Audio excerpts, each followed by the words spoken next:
Pastor Russ here with Hope for Today, a special Election Day edition.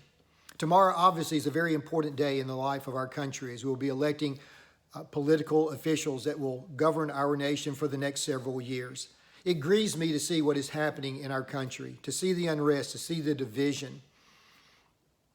Our daughter Rachel, as many of you know, lives in New York City. Janie and I were talking with her on Saturday via phone, and she was commenting that businesses in her neighborhood where she lives are already boarding up, preparing for looting and rioting as a result of the elections, even without knowing who wins or who loses. I've also heard similar things are happening here, even in our own city, that businesses are preparing for potential civil unrest and potential riots again. People have asked us from time to time, what is New Hope's political position? Do we endorse certain candidates? I'm always happy to answer that question.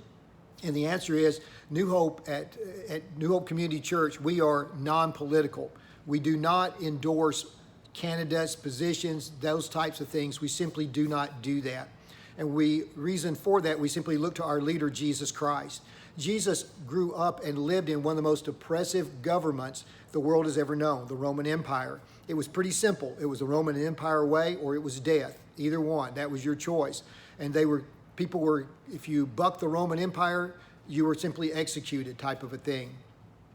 In our society today, if we looked at that today, we can't imagine living like that. It would be like if Jesus was alive today, he'd live in North Korea. That type of a deal on that. It is interesting, though, what Jesus and other New Testament writers actually said about government. They said things like this, that we are to obey our government. We're to pay our taxes.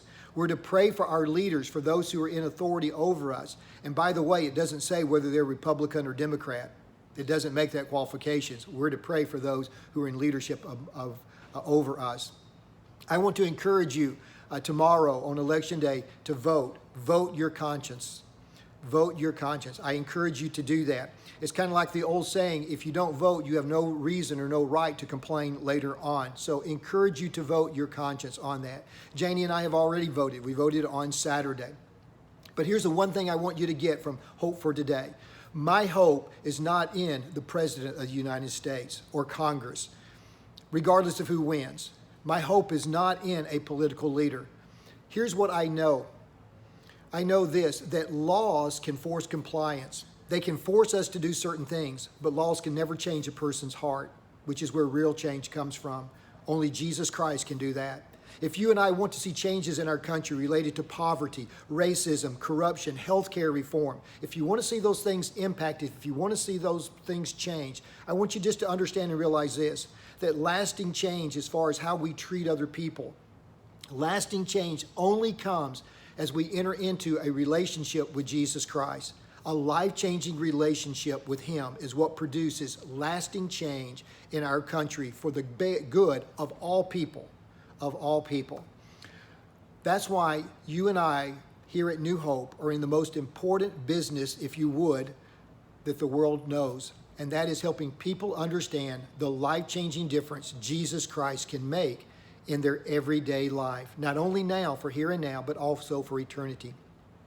What we need in our country today is a revival, a total spiritual reformation in our country. If that happens, and we should pray that that happens, and we should be a part of that, making that happen, then true change that needs to occur in how we treat other people should flow from that change in our growing relationship with Jesus Christ.